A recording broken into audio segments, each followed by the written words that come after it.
Good afternoon, everyone. Great to be here. My name is Riek. As you mentioned, today we're discussing who regulates free speech, joined by a wonderful panel today. We have Sasha Havlicek, who's the founding CEO of the Institute for Strategic Dialogue.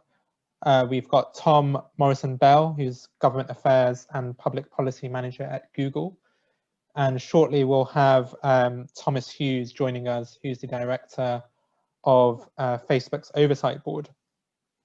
So this is a huge topic, a huge, strange and complex topic around free speech, which has huge implications for journalism and the rest of society. And one fundamental change that the internet has brought about, an inherent change, is that anyone and everyone can basically publish what they want, when they want. And so in many respects, there's never been more free speech than there has now. And with that has come a growth in citizen journalism. You don't need a printing press to start a media outlet. You just need an internet connection. But equally, at the same time, there's been so much hate speech or false information, false news, false comments, false people, false evidence even. And so therefore, although it sounds paradoxical, there is a need to regulate free speech, or is there, right? So this is what we'll be discussing today. But before we do that, just to make this a bit more interactive, I think we're going to have a poll at the beginning of the discussion and at the end, where we'll ask you to share your opinion on who you think should moderate editorial content online, and we'll see whether your views have changed towards the end. So I'm going to start with Sasha. So most people would agree that policing free speech, either through sanctions, online or offline, should be a last resort rather than a first port of call. Going to policing is generally a sign of failure, right? This is how we would address it in the normal offline world. But your work at ISD involves combating the problem of disinformation, polarization at its core to prevent it from happening in the first place, which is something I think is really what we should be focusing on in future. So are you able to tell us a little bit about the learnings you've gained from this work and perhaps what steps you think governments and tech companies should be taking to prevent abusive content or false content being shared online in the first place? You're on mute there, Sasha. Classic. Sorry, oh my gosh, every single one of these start like that. Riek, I was just saying thank you, and thank you very much to Impress. I'm delighted to be here. It's a big set of questions, and you've asked me to draw on some of our experience. But if I may, I'm going to start by taking issue a little bit with the question. Policing speech is, I think, not a particularly useful way to look at how we tackle the range of harms that we face online today. And you talked about preventing abusive content being shared. There are so many different types of content, in fact, abusive content. And more than that, the problem isn't just about content. And so perhaps, if I may, I'd elaborate a little bit on what I mean by that, drawing on some of the work that we do, and try to provide something of a framework for understanding the nature of the threats that we're dealing with online, with a view to establishing something of a framework for thinking through how we respond. Because it is quite complex, and black and white solutions tend to fail. So just by way of background, ISD, we've been leading computational analysis of extremism and hate and disinformation online now for very many years, and using those insights to provide both evidence-based policy advisory support to governments on the one hand, and to design and deliver civic action programming, communications programming, educational programming, some of which we've done in partnership with the large tech companies. And at the outset, as we started to identify in the first place, sort of in 2012, 13, 14, violent extremist activity on these platforms, and in a way, the gap between their activities and the rest, we went to the platforms and in good faith sought to help, on the one hand, with their moderation practices and policies around illegal content. So here's the illegal side of the challenge. And at the same time, when it came to the gray areas of content, by the way, of which, you know, there is much more, even in the context of terrorist content, there's so much gray. And then in that context, really to look at how we might be able to mobilize other types of strategies, competition strategies, education programs, counter-speech programs, and so on. And so we were really looking for ways in which to solve the problem from a holistic standpoint, content, sort of illegal versus legal harms. But there are two reasons from our analysis, and having worked on this now for a very long time, that this can never really be the whole solution to this set of challenges that we're facing. And the first of those reasons is that deceptive, you know, bad actors use bad behaviors to amplify their engagements online. And so they're particularly good. And this is across the full spectrum of bad actors. We tend, that grab bag of tactics we associated most perhaps with Kremlin disinformation, the cyborg nets, the bots, the fake accounts, the fake networks, and so on, is now really in everybody's hands, and of course being used by hate groups, by extremist groups, and a whole other host of actors online. And that bad behavior, that falsification, if you like, not of content necessarily, but of distribution, is at the heart of why we see so much, I think, often, you know, virality of this type of threat, you know, and we see this across the hate and extremism and disinformation spectrum. And so, and of course, the companies are well aware of this, and they have policies in place to deal with what is essentially a sort of cyber hygiene problem. And yet, despite those efforts, we continue to identify thousands of such accounts and networks reaching millions of people with disinformation. I mean, the COVID period has been a case in point, and I can share some data on that, but just to give you a sense of the disproportionate breakthrough, it's enormous. I'll come back to that maybe if I can. But the second part of the challenge is, the second sort of bit that we're missing in response is essentially the ways in which the platform's own technological architecture, the systems and products that they design are inorganically, if you like, amplifying and targeting harmful content in a way that, again, amplifies the problem. We've got a scale issue here that's beyond the pale. And so the cards are essentially stacked against us. And, you know, this is the problem, is that the platforms are essentially not neutral to content.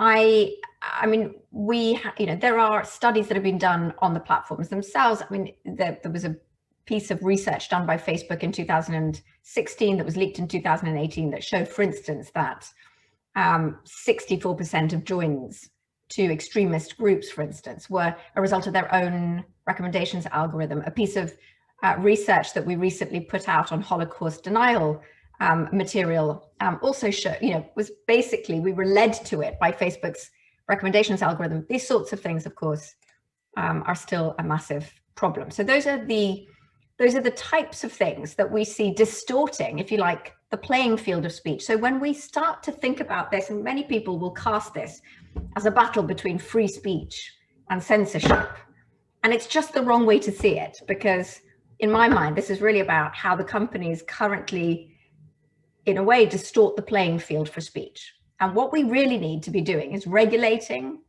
at least providing for a transparency framework in order for us to level that playing field for speech. And that type of transparency is something that we've worked on. I mean, how to ensure transparency, not just in content moderation practices and redress, which is necessary, but also across these areas of behavior, if you like, bad behavior, how the companies are dealing with that. Do we have the data to verify how well that's being addressed? No, not right now. And then thirdly, this question of, if you like, the algorithmic tilting of the playing field for speech. Thank you, Sasha. That's a great point, especially on the recommendation algorithm and cyber hygiene. I'm going to bring in Tom shortly, but I think Impress have the results of that poll, which they're going to show, I think. So what do we have here? So we've got 50% think it should be regulated by independent bodies, 36% combination of the above, 5% no moderation, 7% social media platforms, 2% government bodies, and the police, which is quite fascinating. So going to bring in Tom, who, as I mentioned, works at Google. What's your view, first of all, on the question, but also going to Sasha's points, what kind of work has Google been doing, especially on YouTube, where a lot of this kind of disinformation and polarizing content spreads?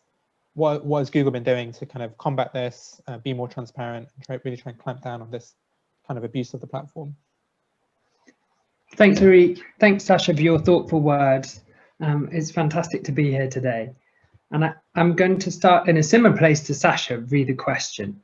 I think we don't regulate free speech, we regulate speech, right? That's the starting premise.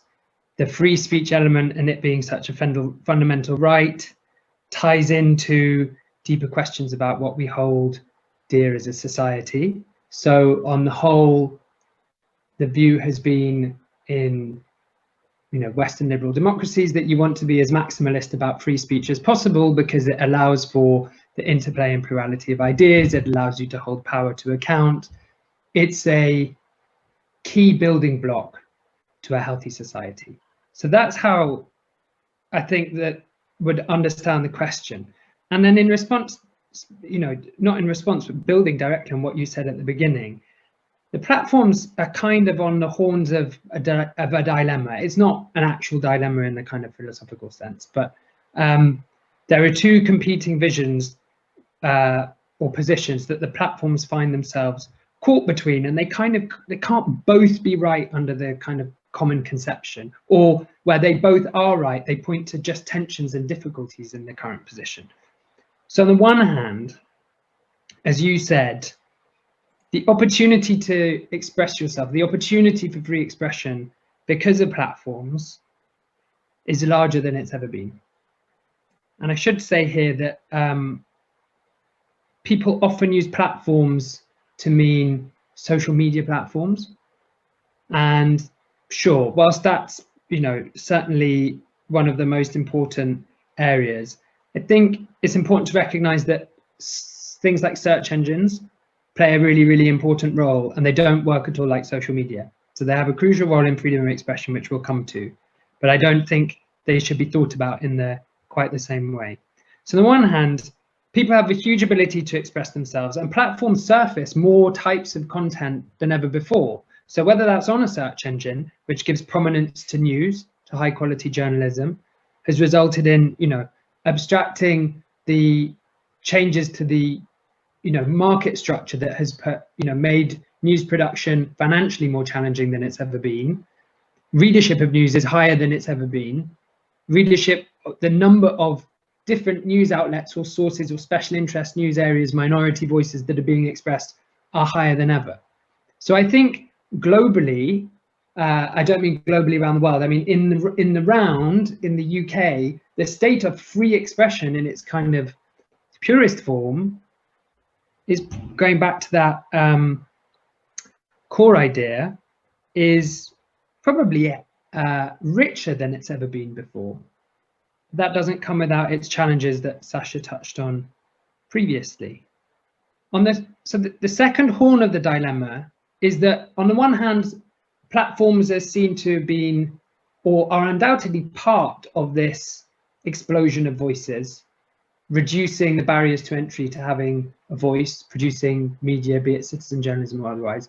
On the other hand, the platforms are either taking down too much information or not taking down enough information, which speaks to content moderation that you mentioned.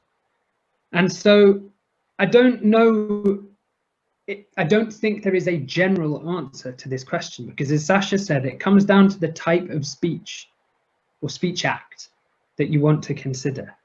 Coming back to the question itself, technology platforms, you don't have to look far to find hundreds and hundreds of public statements about technology platforms expressing queasiness at being perceived or being pushed into a position of regulating people's speech by not having clear legal or regulatory parameters on what they should and shouldn't take down when that speech is not illegal speech. as determined by the law. So hate speech, terrorism, those kind of speech acts. What I think that the online harms debate has shown us is that there is on the one hand, there are a set of harms that broadly categorized as illegal harms, as Sasha mentioned, which they're already illegal. The question is, how do you have the systems and processes in place to make sure that as much of this is being taken down as possible and none of it slips through the net? And I would push back to some degree on Sasha's characterization that there is, to some extent, a kind of, I mean, this is speaking from Google's perspective, but a kind of cynical use of, well, potentially illegal, but certainly distasteful content, for want of a better word, in order to, keep people on the platform, drive up advertising revenues and the like. When it comes to YouTube specifically, there is a whole enforcement category that we have. We call it reduce, for what it's worth, but that says, okay, look, there's some content around that it's not illegal.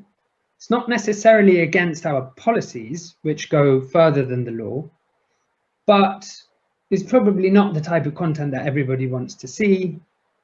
We're not going to take it down. We're going to make it harder for people to find. So it may, for example, not appear, so it won't appear in recommendation algorithms. If you do, unless you're searching for the exact title of the video, it'll be much harder to surface that content. That's not to say that stuff doesn't slip through the net, but I think that a kind of narrative has taken hold that platforms are willing to turn a blind eye, or even more, they're willing to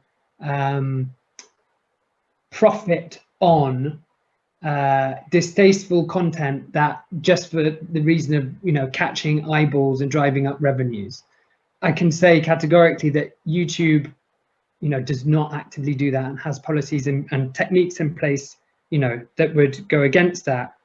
And also, it's not just about technology platforms. I mean, we have plenty of clickbait across all sorts of publishing platforms. The sidebar on the Daily Mail is hardly the world's most tasteful content. Has made the Daily Mail Mail Online the most visited online news platform from last I checked.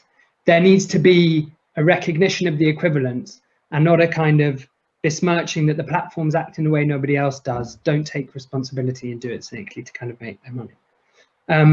But kind of coming back to the original question, I completely agree with Sasha. There is no general answer to this question.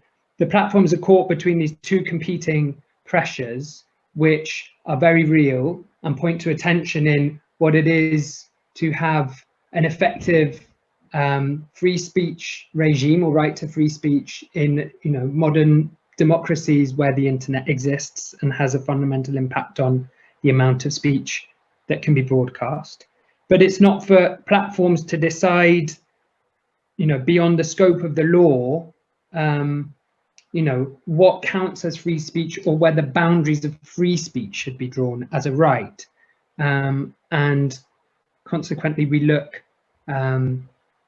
to law and to Parliament and to be, as a business, part of the social debate around where those boundaries should be drawn. Thank you, Tom. I'm going to make the question a bit more specific so I can push you both into an answer beyond the there is no answer, although I do appreciate the reasons for that. Because so let's take the example of anti-vax disinformation. The COVID vaccine will come soon. There's a lot of people who will be pushing against it, quoting different authorities who may be discredited or maybe out of context. And that may affect also media outlets, especially the smaller ones, who don't have the kind of teams available to moderate all of the content either in their comment section or on their social media platforms. And therefore, someone at some point is going to have to make a decision whether to remove content or to leave it there or to flag it or take some sort of action, whether that's social media companies, or the individual media platforms themselves. And I see Thomas from the Oversight Board has just joined us. I'm going to actually bring him into the conversation a bit. So we've just been discussing obviously the question, but also looking around whose responsibility is and the kind of breadth of free speech. And we did a poll at the beginning about what the attendees think who should be regulating free speech, and the most popular answer, I think, was an independent body.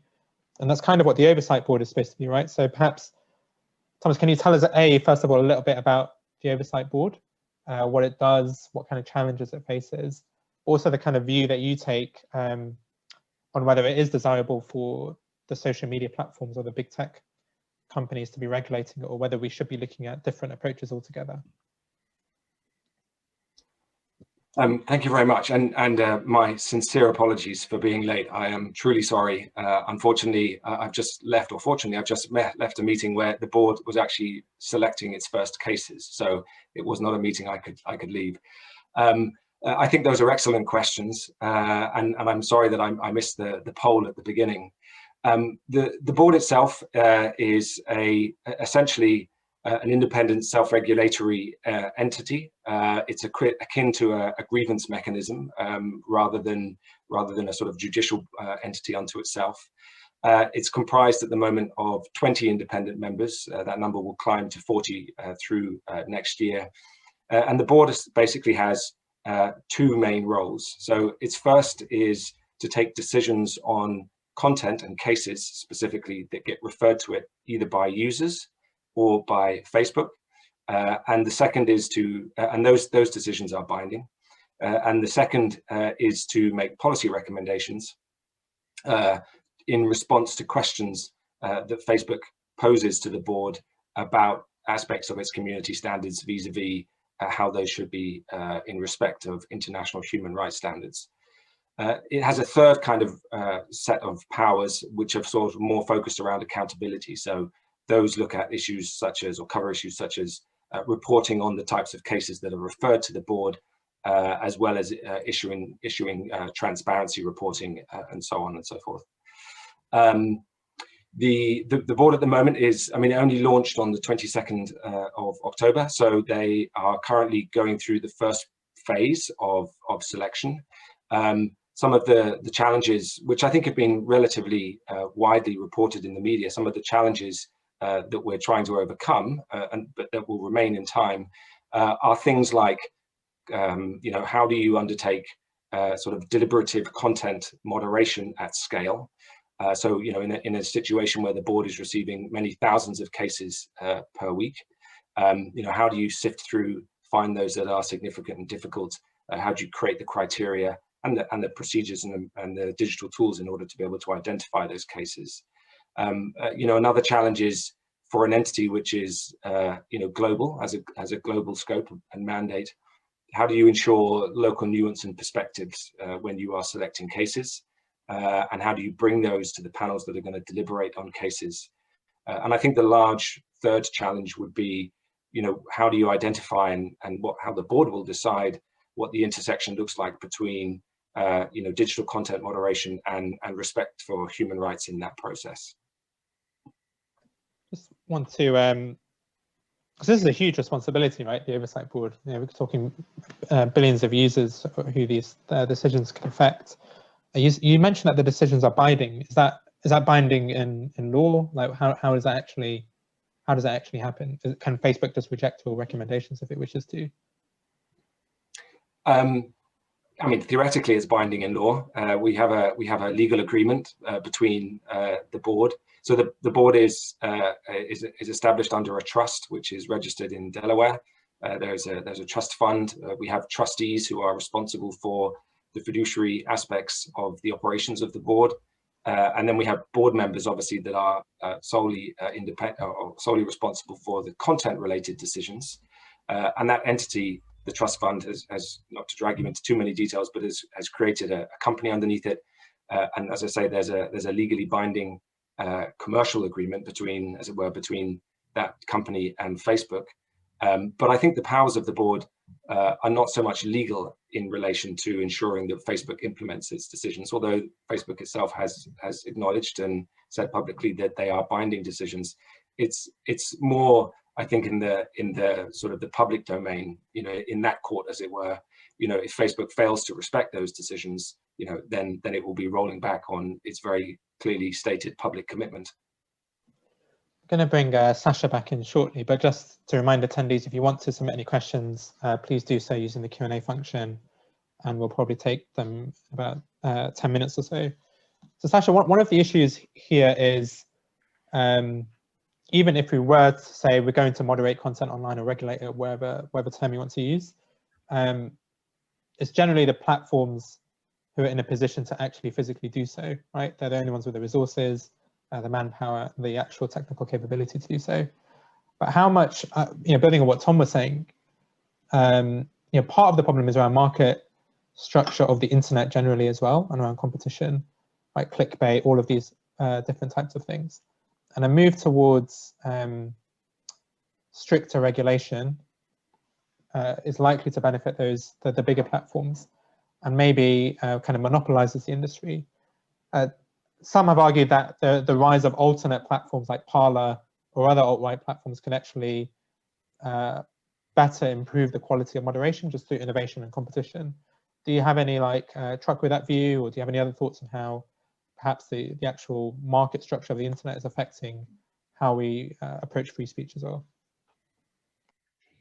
Yeah, Parler is not improving moderation practices for us all right now, that's for sure. I'd love to see that happen going down the line. But if I may, again, you're absolutely right. We need to be taking an ecosystem perspective on this set of harms that we experience, legal and illegal content, and how that plays out. Of course, that isn't just happening on sort of 3 major platforms or companies, systems. It's happening in a much bigger way. And I do think that there is a way through this. So a couple of things that were raised before. Number one is that nothing can be done because it's so complex. I don't believe that that's true. As I said, I think that there are absolutely improvements, number one, in relation to content moderation that can be put in place, which are really around transparency and around providing access to data for third-party organizations, independent organizations. That could be a regulator, that could be some kind of body that's hired by the regulator to do independent audits, but essentially so that the companies aren't marking their own homework in terms of the moderation practices in place. That also covers issues like redress, so that there is transparency around how those that, content that's being removed, people who are feeling that they are being removed, are being addressed.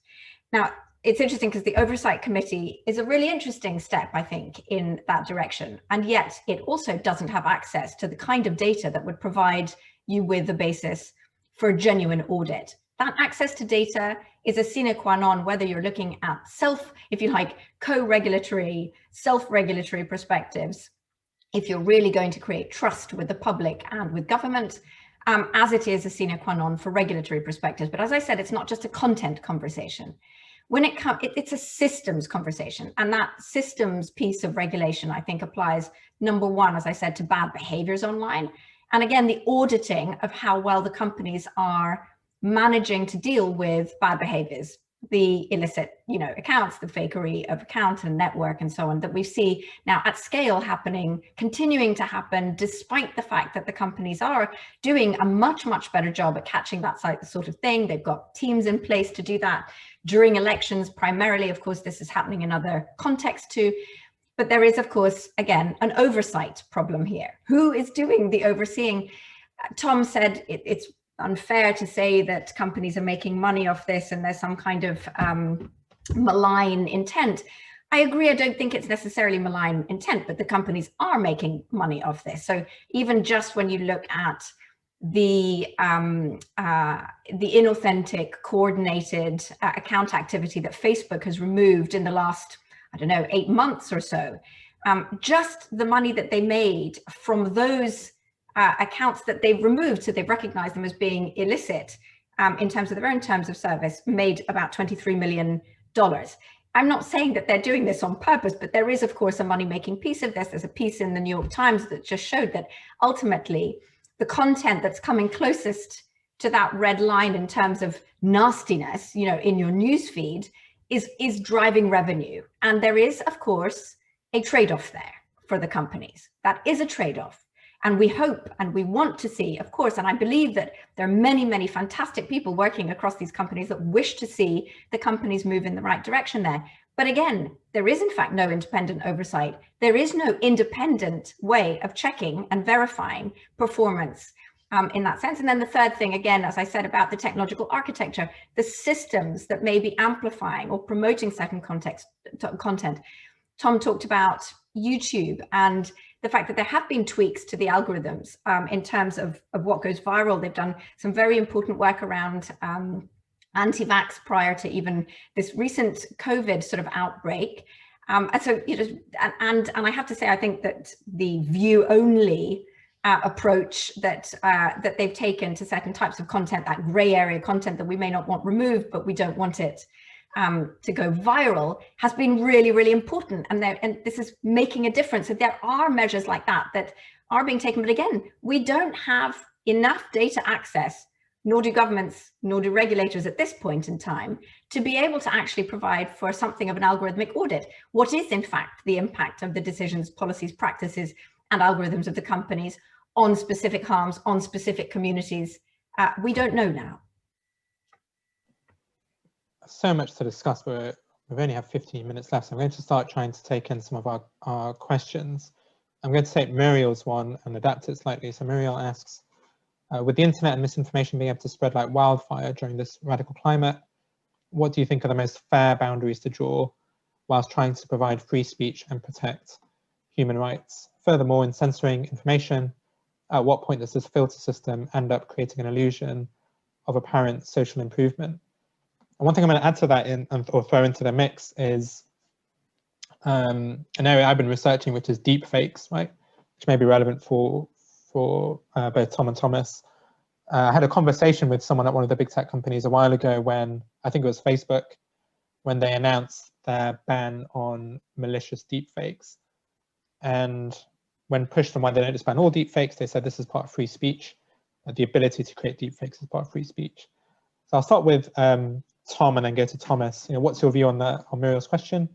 Also, what kind of approaches are you taking to those sorts of newer technologies that will affect, you know, not just citizens, but also, you know, journalists who are coming across this content and want to verify whether, let's say, eyewitness footage is genuine or not, because they're going to have to go generally through the bigger platforms. Are you working on this already? So maybe Tom first.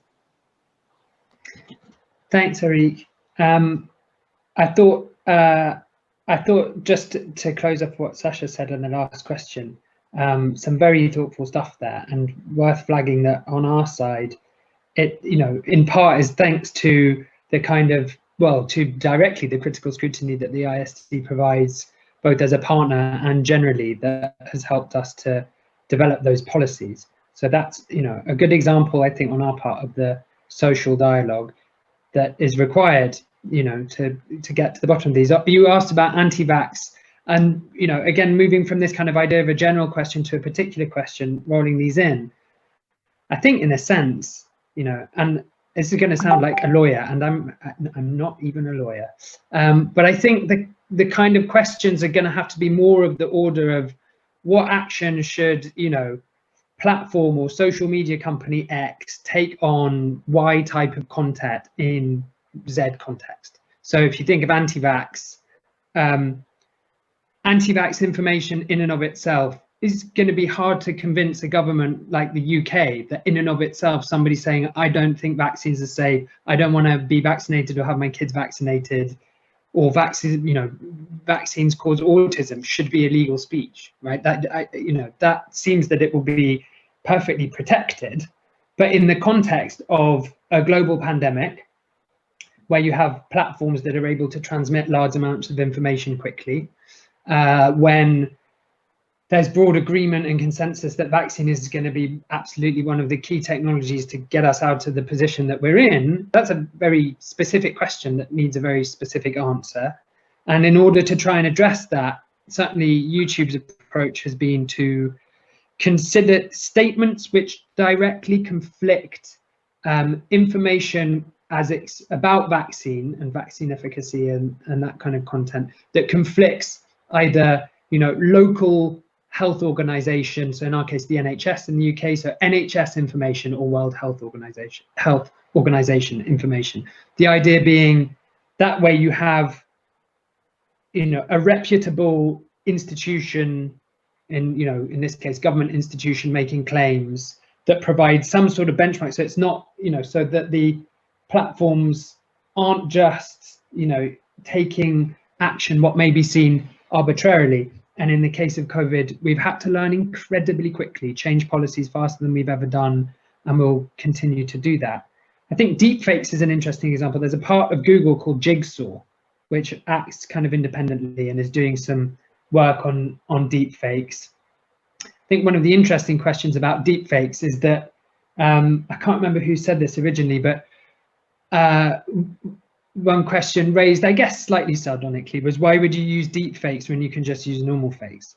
You know, deepfakes require, okay, decreasingly so, but high degree, you know, relatively high degrees of technical expertise and knowledge. And actually things like just, what was the famous clip of, was it slowing down Hillary Clinton's speech to make her sound drunk, which was far from a deepfake, and was hugely impactful. So whilst I think deepfakes are, you know, a hugely important question, being the kind of next horizon of content that will have to be, you know, examined and we'll have to be wary of and moderate, you know, there are plenty of issues with normal fakes that we will have to grapple with first. So I don't think that they should, in a sense, stand in for the more mundane conversations that we need to have, you know, to tackle the content that's already out there. Yeah, I mean, just on the deepfakes thing, I mean, I totally take your point around, you know, why not just use normal fakes? There is an example in India where pornographic deepfakes, which are huge on the internet, admittedly not on Facebook or YouTube. You know, there's an example in India where a pornographic deepfake was used to intimidate a journalist into silence. Obviously, it doesn't have to be perfect; it just has to be, you know, damaging enough, kind of on people's mental health, right? But Thomas, what's your view on that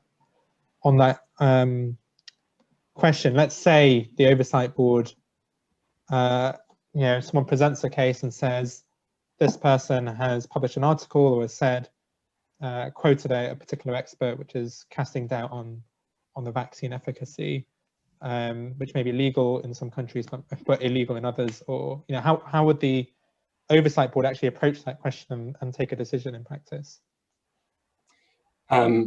So just if I may, I'm going to jump back a step as well and address some of Sasha's comments very briefly. So the first one I just wanted to reiterate is that for the oversight board, the profitability or bottom line of Facebook plays no role in the decision making. It's not of interest. It's not a feature in the equation when the board looks and considers cases. The other thing is that although the board doesn't have a mandate to do a code audit in terms of the algorithms that are used on Facebook and Instagram, it does have access to all of the appeals that are coming through from users at the exit point of Facebook's own internal content moderation. And they are in the many thousands and will end up being in the many hundreds of thousands. And the board will be doing transparency reporting around that queue as well. So there is data there, there is research. It's not quite answering, I think, Sasha, the point you were making, but it will be a component within that sort of picture. In relation to the fair boundaries question, I would say that you know, international human rights standards, they do provide a framework which can be used. The decision-making, to answer your question, the decision-making flow for the board will be to look at the application of the community standards and then to consider whether those community standards and their application are coherent and consistent and respectful of international human rights standards. I think, as we'll all recognize, international human rights standards is a rather large, amorphous body of both soft and hard, but soft law, and you can pick and choose a bit of where you want to go and which issues you want to look at. So there will be this process of analysis by the board members as to whether, first of all, as to which areas under international human rights law they think are applicable to a particular case. But in response to the specific question, as in all cases, the devil's in the detail, and general comments and general discussions about, you know, where does a boundary lie, are really impossible to navigate accurately without having a very specific case to talk about, without being able to say, well, this is a case that involves X with Y and certain other characteristics and contexts, and therefore, you know, a panel would look at that and say, well, does it comply with the community standards, and which international human rights standards are relevant, and how are they relevant, and therefore, what is the outcome of that decision? And only through building that picture, which is in a way in which, you know, obviously jurisprudence is created, you know, in the world, external from the digital world, but without creating that picture through multiple cases and multiple decisions, we're not going to get answers to those bigger questions. They need to be built piece by piece. I'm going to let Sasha come back on some of those comments, but also throw in Maria and Nitin's question, which is related to non-US platforms regulating the likes of TikTok, WeChat, which have even less transparency and even more worrying connections. And also, you know, private messaging apps. Is that something we should be daring to look at when it comes to content regulation, or is that just completely off limits? Is that for me? Yeah, sorry. And also, if you want to come back on Tom and Thomas's points as well. So again, I think in terms of regulation, there are a number of major outstanding questions that need to be addressed. One of which is how we define public and private online. And there's a lot of work to be done on that. We've tried to start to feel that out a little bit, and it's part of our thinking around the Online Harms Bill as well. But there is work to be done there. Again, I think it is really important, whether we're heading towards some form of regulatory framework and system or not. The bit that's missing is adequate access for a third party to the sort of data to provide for the auditing of, in many ways, what the companies have set out publicly to do themselves. And I think that's the piece that's still largely missing. And I think it's the reason that a number of European governments, like the UK and now the EU, is heading in the direction of regulation, that somehow they haven't managed to get a hold of that data to date in the discussions, and the self-regulatory approaches provides partial sight. It's not that there's no sight. There have been big steps in the right direction taken by the companies, measures taken, so, but it's partial sight of the data in order to be able to verify what the implications are. I did want to say, I think we have this tendency, and governments and others have this tendency to look at this space from a purely negative standpoint. So we're looking at essentially dealing with problem by problem, sort of harm by harm, putting the plaster on each harm, respectively, you know, whether it's violent extremism, terrorism, hate speech, disinformation. Governments are sort of searching to find regulatory or legislative solutions for each of these individually. What we still haven't done, and I think this is really missing, and I think this is where partnerships with the companies really matter, and as I said, the sort of wider ecosystem of companies matter, is thinking about what it is that we do want. If we want to outcompete authoritarian states in the defining of what is essentially the most important political, social, economic environment of our time, we need a vision for what a liberal democratic web is. And as much as thinking about how we curb the bad, we also need to look at what are the ways in which we build the good. And there's all sorts of, I think, evidencing through digital analysis and other things that we're trying to do, and others, we're building a coalition of organizations now to understand to try and get our heads around what is the good web, what is the liberal democratic vision for a web. And I think this is the major project, if you like, for liberal democracies, because this is where the fight for democracy will play out over the period to come. So sorry to put this into a slightly bigger picture, but I think that that's absolutely critical and where partnership really is required.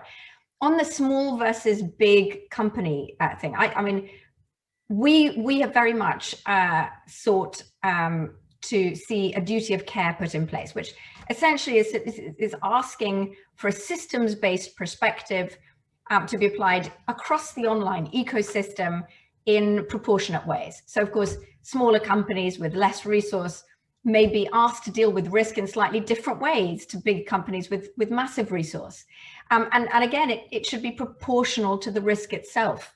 So there's all sorts of ways, I think, in which we can do that. But if I may just finally on this problem of anti-vax, which is a massive one, until we understand the impact, the algorithmic impact on content, we won't get to the heart of the spread of bad content. Again, I believe we would at least deal with a large part of the challenge if we were to address that piece of the problem, and not just content alone. So we just, in a piece of research we did with Politico recently, we found that content from 34 known disinformation hosting websites on COVID disinformation that content was being engaged with by over 80 million users on Facebook, compared to the engagement rates for the WHO and CDC's content, which was, combined only they're engaging with about 12 million. And it's that disproportionate breakthrough of the sensationalist, of the bad, that we need to understand better. We need the data access to understand why that's happening. Is it happening as a result of these systems and decisions? And if so, then brilliant, then we can start to address that problem. Thank you. I've been told that we can have a few more minutes. I'm going to squeeze in one last question from Edward and give Tom and Thomas a final word as well. So Edward asks, should platforms play any role in moderating or labeling already regulated news content, whether that is directly published by news publishers, by social media channels, or indirectly shared by audience? What did the panel see as the issues in dealing with journalistic content? And there's a really good example in the US election of this Hunter Biden story, right? Joe Biden's son, and I think it was some New York newspaper which published the story. It was linked to some sort of disinformation campaign, and I think Twitter just removed it completely. Do you have thoughts on maybe on that approach, or just the question more generally? And again, if we start with Tom, and then we'll give Thomas the last word. Super interesting question. Again, depends on the kind of platform. I would point out that as far as I'm aware, and Impress is kind of part of this debate, news isn't regulated in the UK, right? It's specifically unregulated, and that's what the whole fight over Leveson 2 was. So yes, there is a distinction between the exemptions that the e-commerce directive allows platforms as conduits of information, so they're not liable for illegal content that they are not aware of. But yeah, I think it's important just to recognize that this view that newspaper content is regulated and online content is not regulated, I'm not sure is 100% correct. But please correct me if I'm wrong. In that sense, broadcast news is, yeah, that's true, through Ofcom and impartiality. Yeah, no, that's fair. So when it comes to search engines, I feel that it's slightly different. So if you think that search engines are often your kind of first port of call to the internet, and they act almost like your kind of index of library cards when you walk into the library to look what you're going to find, except you can put your query in first. They play a different role, coming back to this idea of freedom of expression, which includes the freedom to access information. And so we might find, so one thing that you might find on Google is that where you have content which has been deemed, taken down on a platform, say Twitter, but there were news stories about that content, you'll find references in Google search to that content, or maybe images of, a screenshot in a news story of the stuff on Twitter before it was taken down, let's say. And so in a sense, search engines, I think, need to be kept to an extent apart from this discussion, because they provide a very different service. They place a very different position in the information ecosystem. On you know, on kind of broadcast and news content more generally, I think this is an interesting one. I mean, YouTube has, you know, gives priority to news partners through specific kind of, they're called like the news shelf, and through COVID has made sure that COVID information from news sources is given kind of extra visibility to make sure that there are authoritative and trusted news sources that everybody sees first before they go and watch a video about whatever they want to do. So it comes back to the kind of issue at the beginning that we touched on, is that they have, in a sense, given news content larger audiences than they've ever had, admittedly at a time where it's, you know, become harder for news organizations to monetize their content. Absolutely. And Thomas, your thoughts on that? Again, it's a very interesting question and a very timely and topical one. From a theoretical standpoint, I would say that if platforms are regulating content or are looking at their community standards from a speech perspective, from an individual rights speech perspective, then from a theoretical point of view, news media content should, you know, if you think of it from a hierarchy, should sit above that. So therefore shouldn't be caught out by it, assuming that the news media content applies ethical standards. I think the example you just gave shows that we are at a moment in time where those two lines are clearly crossing one another. I think from the perspective of an institution like the Oversight Board, it needs to really take into consideration how it will look at and consider decisions taken by regulators, so media regulators, whether self-regulatory or co-regulatory or statutory, but take into consideration those decisions potentially in advance of decisions it would take itself on any given platform. Thank you. Now, I promised before we close it, we'd run another poll. I don't know whether my colleagues at Impress can make this happen, to see whether anyone's views have changed on moderating editorial content online. So I think in the original one we had independent bodies was in the lead, and then I think governments and the police are right at the bottom. And I think it was, I think maybe less than 10% in favour of no moderation.